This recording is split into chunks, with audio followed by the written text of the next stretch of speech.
Good morning friends. कल हमने story read की थी नमक, तो आज हम उसके क्वेश्चन आंसर करते हैं। क्वेश्चन नंबर 1 है, साफिया के भाई ने नमक की पुड़िया ले जाने से क्यों मना कर दिया। इसका आंसर आएगा, साफिया का भाई एक पुलिस अफसर था। क्योंकि नमक को पाकिस्तान से भारत लेकर आना एक गैर कानूनी कार्य था, इसलिए साफिया के भाई ने उसको नमक की पुड़िया ले जाने से मना कर दिया। क्योंकि अगर वह नमक लेकर आती तो उसे जहाँ से आना था वहाँ पर कस्टम अधिकारी होते, उसके सामान की चेकिंग होती, तो कस्टम अधिकारी उस नमक की पुड़िया को देख लेते और उसे पकड़ लेते। इससे साफिया के साथ साथ उसके भाई की और उसके साथ उसके परिवार की भी बेइज्जती होती। तो इसलिए उसके भाई ने उसको नमक की पुड़िया ले जाने से मना कर दिया।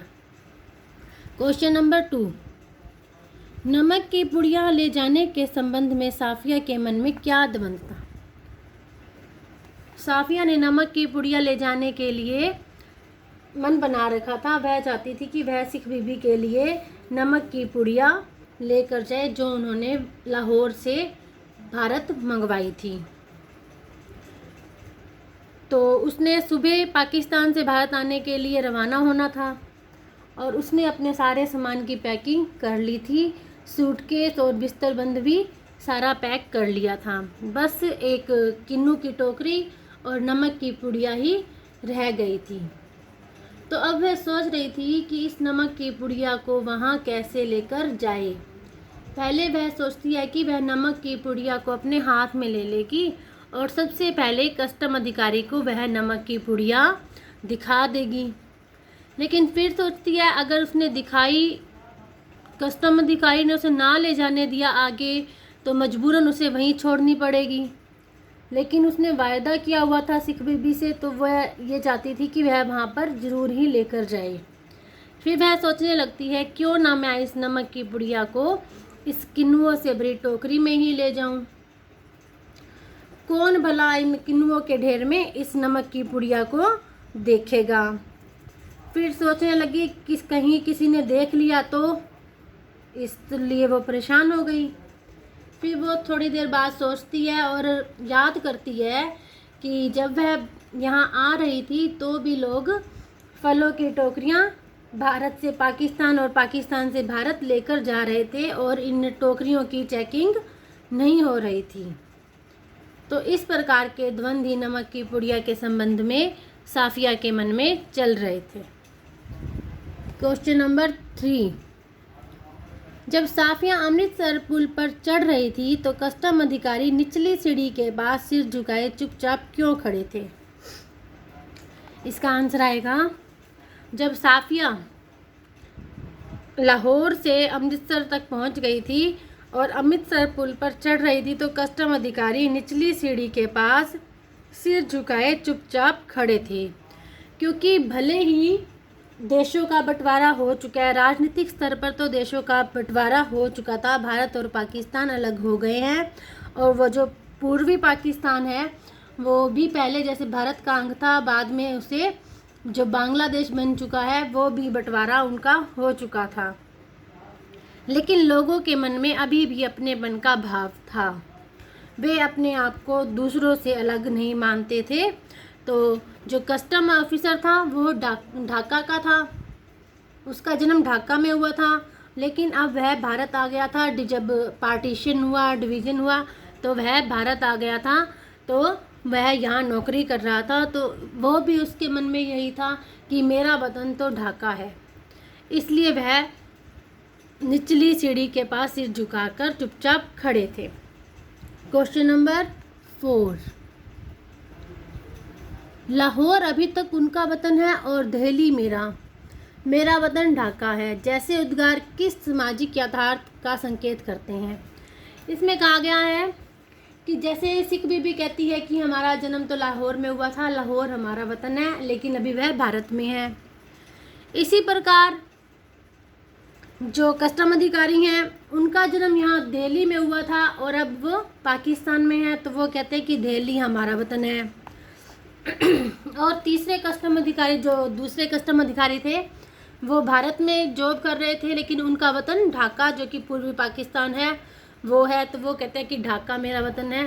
तो इनसे ये पता चलता है कि मनुष्य एक सामाजिक प्राणी है और मनुष्य जहाँ जन्म लेता है, जिस मिट्टी में, जिस देश में जन्म लेता है, जहाँ पर खेल कूद कर वह बड़ा होता है, उस जन्मभूमि से उसका बहुत मजबूत रिश्ता जुड़ जाता है और वह सारी ज़िंदगी अपनी जन्मभूमि को नहीं भूलता।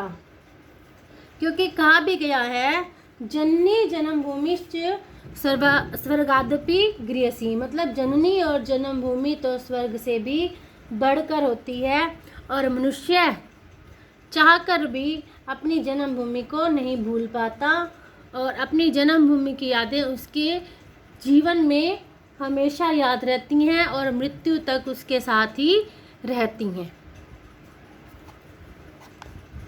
क्वेश्चन नंबर 5, नमक ले जाने के बारे में साफिया के मन में उठे द्वंद्वों के आधार पर उसकी चारित्रिक विशेषताओं को स्पष्ट कीजिए। यह एक वेरी इंपॉर्टेंट क्वेश्चन है क्योंकि इसी के अंदर ही सारा लेसन आ जाता है। तो हमने इसमें साफिया क्या करैक्टर जो स्पेशलिटी हैं उसके बारे में बताना है। नंबर 1 बताएंगे स्पष्ट वक्ता। साफिया एक प्रखर वक्ता या स्पष्ट वक्ता थी। वह कोई भी बात कहने में संकोच नहीं करती थी और बहस करने में भी पूर्ण समर्थ थी। नमक ले जाने के बारे में उसका भाई उसे बार बार कहता है कि नहीं, तुम ये काम मत करो, वहाँ मत लेकर जाओ, तो भी वह कहती थी, बहस करने लगी, नहीं मैं नमक लेकर जाऊंगी। तो इस प्रकार वह एक प्रखर वक्ता थी। नंबर 2 निडर।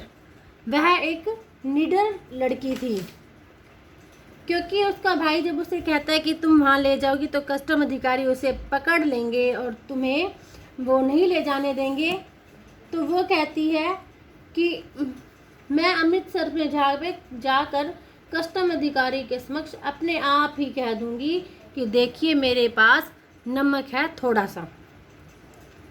नंबर 3 साहित्यकार। वह एक साहित्यकार थी।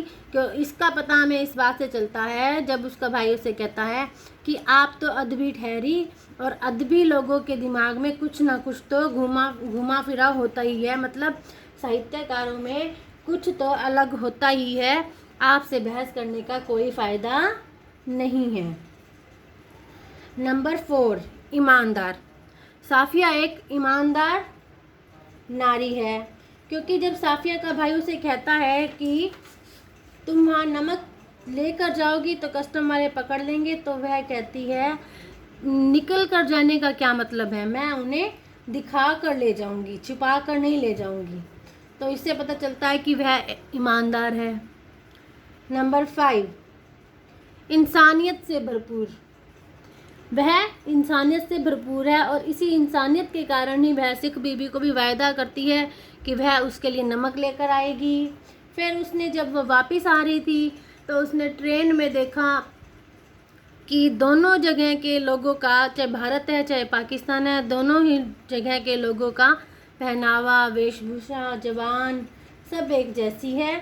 फिर उसके मन में यही बात उठती है कि सब कुछ एक जैसा है तो ये कानून अलग अलग क्यों हो गए, ऐसा क्यों हो गया। तो इस प्रकार वह इंसानियत से भरपूर है।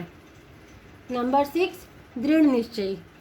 वह एक दृढ़ निश्चयी नारी है। इसका पता तो हमें इसी से चलता है कि उसने नमक ले जाने को लिए कहा है कि मैं आपको सिख बीबी को नमक ला कर दूंगी, तो वह अपने इसी निश्चय को पूरा करने के लिए जो भी उसको मुसीबत या प्रॉब्लम्स आई होंगी, फिर भी वह नमक सिख बीबी के लिए लेकर आई थी। इस प्रकार वह एक दृढ़ निश्चयी नारी है। तो आज के लिए इतना ही बहुत है। ये क्वेश्चन आपको लर्न करने हैं अच्छे से। Thank you.